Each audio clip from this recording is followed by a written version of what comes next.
చెనిగింజల పంటల్లో ప్రధానమైన పంట వేరుశెనగ. ముఖ్యంగా ఈ పంటను యాసంగిలో రాయలసీమ, ఉత్తరాంధ్ర, తెలంగాణ జిల్లాల్లో అధికంగా సాగు చేస్తుంటారు. ప్రస్తుతం పంట వివిధ దశల్లో ఉంది. వేరుశెనగలో ముఖ్యంగా పూత దశ, గింజ కట్టే దశలో ప్రత్యేక జాగ్రత్తలు తీసుకోవాలి. ఈ సమయంలో చీడపీడలు పంటకు ప్రధాన సమస్యగా మారతాయి. వీటి నివారణకు చేపట్టాల్సిన సమగ్ర సస్యరక్షణ చర్యల గురించి తెలియజేస్తున్నారు కరీంనగర్ జిల్లా పొలాస వ్యవసాయ పరిశోధనా స్థానం శాస్త్రవేత్త డాక్టర్ రేవతి.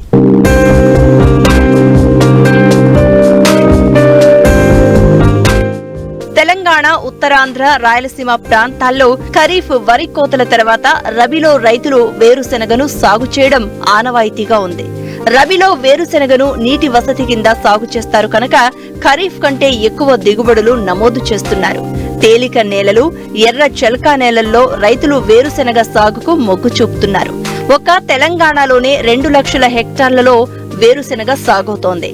ప్రస్తుతం పూత, పిందె దశలో ఉంది.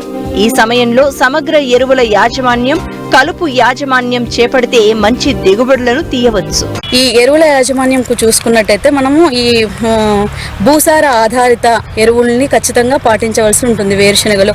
అలాగే వేరుశెనగ విత్తే సమయంలోనే మనం 100 కిలోల సింగిల్ సూపర్ ఫాస్ఫేట్, 33 కిలోల మ్యూరేట్ ఆఫ్ పొటాష్ను దమ్ము చేసే సమయం లోపల వేసుకోవాల్సి ఉంటుంది. 18 కిలోల యూరియాని ఆఖరు దుక్కులోనే, అంటే single super phosphate, muriate of పొటాష్తో పాటుగా యూరియాను కూడా వేసుకోవాల్సి ఉంటుంది. మిగతా 10 కిలోల యూరియాని మాత్రం విత్తినటువంటి ఒక 30 రోజులప్పుడు, అంటే తొలి పూత దశ సమయం లోపల మనం మళ్ళీ పైపాటుగా యూరియాని వేసుకోవాల్సి ఉంటుంది. విత్తిన తర్వాత కూడా దీంట్లో కలుపు మందులు ఉన్నవి. 25 నుండి 30 రోజులప్పుడు గడ్డి జాతి కలుపు మాత్రమే కనిపించినప్పుడు క్విజిలాఫ్ ఆఫ్ పి ఇథైల్ టర్గా సూపర్ అన్న కలుపు మందు 400 ml 200 లీటర్ల నీటిలో కలుపుకొని పిచికారీ చేసుకోవాలి. లేదంటే వెడల్పాటి మరియు గడ్డి జాతి మొక్కలు సమపాలలో ఉన్నప్పుడు ఇమిజితాఫైర్ 250 మిల్లీలీటర్లు 200 లీటర్ల నీటిలో కలుపుకొని పిచికారీ చేసుకోవాల్సి ఉంటుంది. ఈ విధంగా కలుపుని యాజమాన్యం చేసుకోవాల్సి ఉంటుంది. వేరుశెనగ విత్తిన 30 నుంచి 35 రోజులకు పూత సమయం వస్తుంది. ఈ సమయంలో సూక్ష్మధాతు లోపం ఏర్పడే అవకాశం ఉంటుంది. దీంతో పంట దిగుబడులు తగ్గుతాయి. రైతులు సమగ్ర యాజమాన్యం చేపడితే అధిక దిగుబడులను తీయవచ్చు. పూత దశ, కాయ ఏర్పడే దశ, గింజలో కాయ ఏర్పడే దశలు అన్నవి చాలా ముఖ్యమైన దశలు. ఈ ముఖ్యమైన దశల లోపల నీటి ఎద్దటికి గురి కాకుండా చూసుకోవాల్సి ఉంటుంది.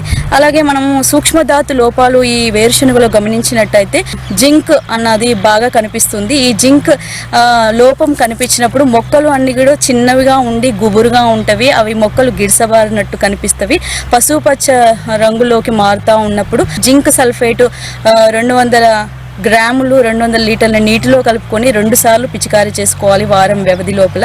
తర్వాత ఇనుపు ధాతు లోపం కూడా కనిపిస్తుంది. కొత్తగా వచ్చేటువంటి ఆకులన్నీ కూడా చిగురు ఆకుపచ్చ రంగులో మారిపోయి దాంట్లో ఉన్నటువంటి పత్రహారితం అంతా కోరిపోయి తెలుపు వర్ణంలోకి వచ్చినప్పుడు మనం దాన్ని గమనించుకొని అన్నభేది 5 ml 10 లీటర్స్ ఆఫ్ వాటర్లో కలుపుకొని పిచికారీ చేసుకోవాల్సి ఉంటుంది. వారం రోజుల్లో 2 సార్లు చేసుకోవాలి. ఈ విధంగా సూక్ష్మ పోషకాలు కూడా మనం వేరుశెనగను మొదటి నుంచి పలు విధాల చీడపీడలు ఆశిస్తూ ఉండడం పరిపాటి. విత్తన శుద్ధి నుంచి పంట చివరి దశ వరకు ఆయా పురుగులు, తెగుళ్ల నివారణకు తగిన చర్యలు తీసుకోకుంటే నాణ్యత లేకపోవడమే కాక దిగుబడులు గణనీయంగా పడిపోయి రైతులు నష్టపోతూ ఉంటారు. వేరుశెనగలో వచ్చేటువంటి ప్రధానమైన పురుగులు, తెగుళ్ళు ఈ రబీకి చూసుకున్నట్టయితే మనకి వేరుశెనగలో తామర పురుగు బాగా వచ్చే అవకాశం ఉంది. అలాగే పచ్చదీపపు పురుగు వచ్చే అవకాశం ఉంది. ఈ తామర పురుగు, పచ్చదీపపు పురుగు వచ్చినప్పుడు మనకు తామర పురుగులు ఏమో తెల్లగా ఉండి కనిపించకుండా ఉండి అడుగు భాగాన చేరి పీలుస్తూ ఉంటాయి. అలాగే పచ్చదీపపు పురుగులు ఆకుపచ్చ వర్ణంలో ఉండి వి ఆకారం లోపల మనకి దాని యొక్క సిమ్టమ్ కనిపిస్తుంది. ఎల్లోయింగ్ ఆకుల పైన అంతా ఎల్లో చేస్తుంది. అలాంటి సమయం లోపల థయోమితాగ్జామ్ 200 గ్రాములు 200 లీటర్ల నీటిలో కలుపుకొని పిచికారీ చేసుకోవాల్సి ఉంటుంది. అలాగే దీంట్లో ఆకుముడత పురుగు వచ్చే అవకాశం ఉంది. ఈ రబీకి ఆకుముడత పురుగు వచ్చినప్పుడు ఆకులన్నీ కూడా కొత్తగా వచ్చే ఆకులన్నింటిని కూడా అది కలిపేసి చిన్న లార్వా దాంట్లో ఉంటుంది. అలాంటి టైం లోపల వేప నూనె 5 ml 1 లీటర్ నీటిలో కలుపుకొని పిచికారీ చేసుకోవచ్చు. లేదంటే అది కాకుండా కూడా మనకు మోనోక్రోటోఫాస్ అయితే 320 గ్రాములు 200 లీటర్ల నీటిలో కలుపుకొని పిచికారీ చేసుకోవచ్చు. చేసుకోవాల్సి ఉంటుంది. పొగాకు లద్దె పురుగు వచ్చే అవకాశం ఉంది. ఈ పొగాకు లద్దె పురుగు వచ్చినప్పుడు మాత్రం సమగ్ర సస్యరక్షణ చర్యలు పాటించవలసి ఉంటుంది. దీనికోసం అయితే లార్వా ఇనిషియల్ స్టేజ్లో ఉన్నప్పుడు మనం 5 ml 1 లీటర్ నీటిలో కలుపుకొని వేప నూనెను పిచికారీ చేసుకోవాల్సి ఉంటుంది. కొంచెం లార్వా పెద్దగా ఉన్నప్పుడు కొరాజిన్ అనే మందు 60 ml 200 లీటర్ల నీటిలో కలుపుకొని పిచికారీ చేసుకోవాలి. అలాగే అది ఇంకా లార్వా పెద్ద దశలో ఉన్నట్టయితే విషపు ఎరను తయారు చేసుకోవాలి. 5 కిలోల తౌడుకి 1 కిలో బెల్లము 500 గ్రాముల మోనోక్రోటోఫాస్ను కలుపుకొని ఉండలుగా చేసుకొని సాయంత్రం సమయం లోపల వాటిని మొక్కల మొదల లోపల పెట్టుకోవాల్సి ఉంటుంది. పక్షి స్థావరాలు కూడా 10 నుండి 12 ఎకరాకి అమర్చుకోవాల్సి ఉంటుంది. అలాగే ఫిరమోన్ ట్రాప్లు అయితే 4 ఎకరాకు పెట్టుకొని పొగాకు లద్దె పురుగును కూడా మనం సమర్థవంతంగా నిర్మూలించుకోవచ్చు. అలాగే ఇప్పుడున్న సమయంలో మనకు ఈ వేరుశనగలో వచ్చేటువంటి తెగుళ్ళు చూసుకున్నట్టయితే మనకు ముఖ్యంగా మొదలు కుళ్ళు తెగులు వచ్చే అవకాశం ఉంది. ఈ మొదలు కుళ్ళు తెగులు రాకుండా ఉండడానికి విత్తిన నెల రోజుల లోపల ఇది వచ్చే ఆస్కారం ఉంది. కాబట్టి విత్తన శుద్ధి ఖచ్చితంగా పాటించాల్సి ఉంటుంది. అది 1 గ్రాము ట్యూబికోనాజోల్ తోటి విత్తన శుద్ధి చేసుకోవాల్సి ఉంటుంది.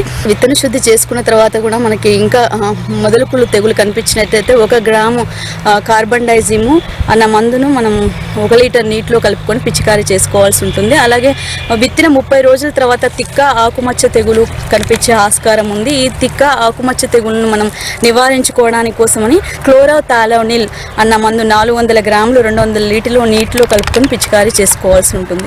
అలాగే మనకి విత్తిన తర్వాత కాండం కుళ్ళు తెగులు వచ్చే ఆస్కారం ఉంది. ఈ చిన్న మొక్కనే అది వేరు అంతా కూడా నల్లబారి నుజ్జుగా మారిపోతుంది. అలాంటి టైం లోపల మనం ఖచ్చితంగా విత్తన శుద్ధి చేసుకొని ఉంటే బాగుంటుంది.